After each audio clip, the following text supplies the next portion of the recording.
मैं मदरसे के टीचरों को कहता हूं कि आपके जिम्मेदाराना आए, मैं आपके साथ चलने के लिए तैयार हूं। वजीर तालीम के दरवाजे पे जाता हूं, धरना पे बैठने के लिए मैं तैयार हूं। तड़पाए रखते हैं बिन पानी के मछली की तरह। आप एक तरफ मदरसे में उसको बहाल भी किया, तनख्वाह भी नहीं देते हैं। अभी भी मदरसे में बहाली नहीं हो रही है, कमेटियां बन रही हैं। 3-3 महीने के अंदर में कमेटी बनती है और दूसरा कमेटी वाला जब पैसा दे देता है तो वो कमेटी, जबकि उस पर कोई इल्जाम भी आयद नहीं होता है, और उस कमेटी को हटा देते हैं। तो ये कमेटियों के बनाने का खेल चला रहे हैं सेक्रेटरी और चेयरमैन। बहुत ही तकलीफ के साथ मैं कह रहा हूँ, अगर आपके जरिए से हमारे वजीर तालीम मोहतरम को मेरी खबर जाए तो अपने पीए की वो खबर लें कि मेरे बार बार के फ़ोन करने के बावजूद भी फ़ोन पर क्यों नहीं रिसीव हुआ और आपसे मिलने का वक्त क्यों नहीं मिला। दोस्तों, मदरसे के सवाल पर लगातार हम लोग बात कर रहे हैं। हमारे साथ अख्तरुल ईमान साहब हैं, AIMIM के प्रदेश अध्यक्ष हैं, और मदरसे के सवाल पर अख्तरुल ईमान साहब ने भी विधानसभा में इस चीज़ को रखा था। ख़ास तौर से वेतन का सवाल जो है इन्होंने रखा था, और अभी भी मदरसे को लेकर काफ़ी संजीदा रहते हैं। अभी जो हालात सामने आए हैं, आप लगातार देख रहे हैं, सहाफ़त मीडिया इस चीज़ को उठा रहा है, चाहे शिक्षकों के वेतन का सवाल हो या मदरसों के मसले का सवाल हो। किस हिसाब से अभी देख रहे हैं आप? ये मुस्लिम दुश्मनी है या उर्दू दुश्मनी है? एक तरफ बिहार में जात पर आधारित जो गणना हुई है उसके मुताबिक बिहार में उर्दू आबादी की हालत बहुत ख़राब है। एक तरफ तो मदरसे में आप चाहते हैं कि सारे बच्चे पढ़ें, 100% एजुकेशन का हदफ लेके चल रही है सरकार, निशाना बना रही है।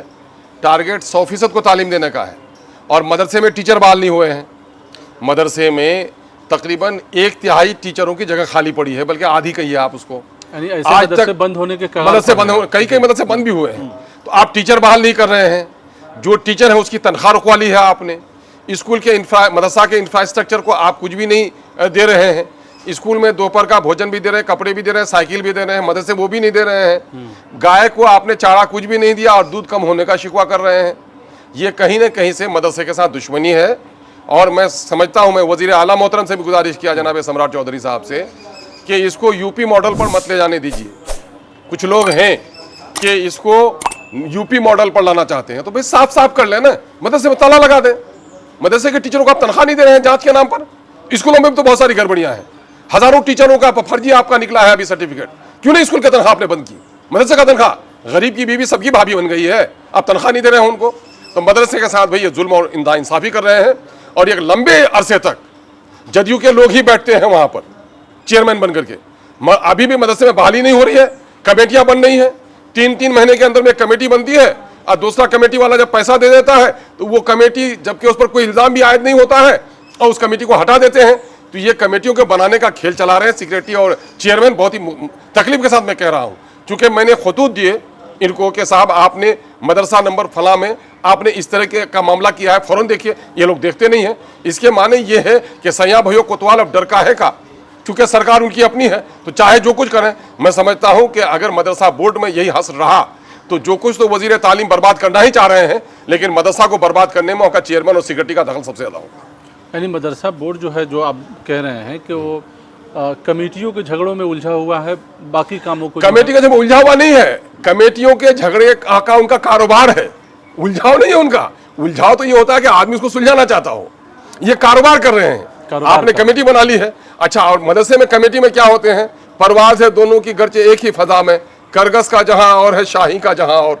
मदरसा में जब तक 6 टीचर बहाल लेते हैं, 8 टीचर बहाल लेते हैं, कमेटी मुर्दा रहती है।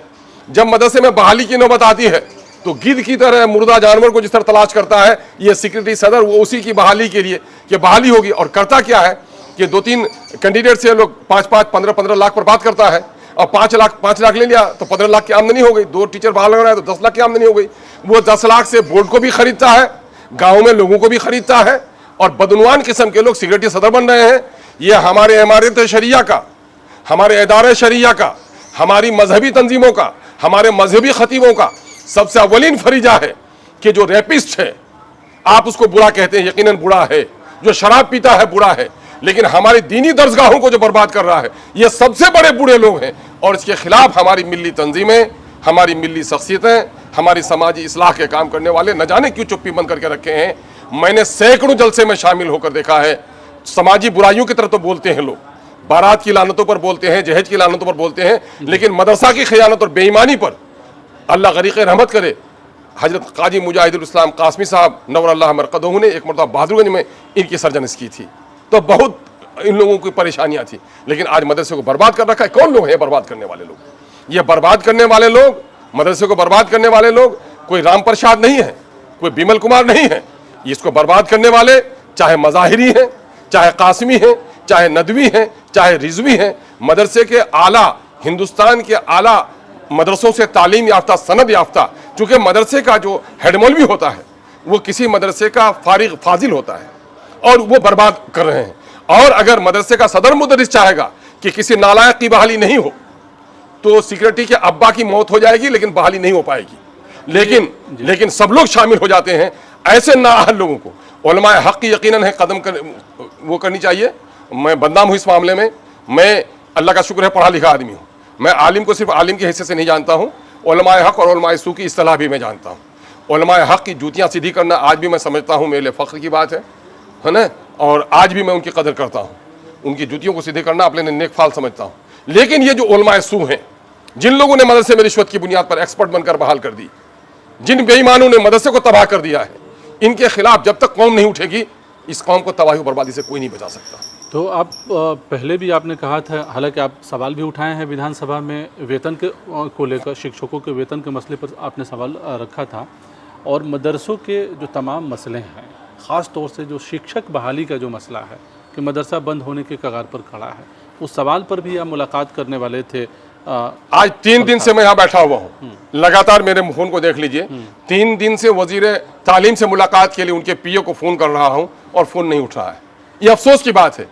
एक एमएलए जब वजीर तालीम से बात नहीं कर सकता है तो बताइए कौन सा डेमोक्रेसी है ये? कौन सा डेमोक्रेसी है ये? है ना? तो ये लोग चाहते ही नहीं है कि मदरसे के बारे में कोई बात करने वाले आए।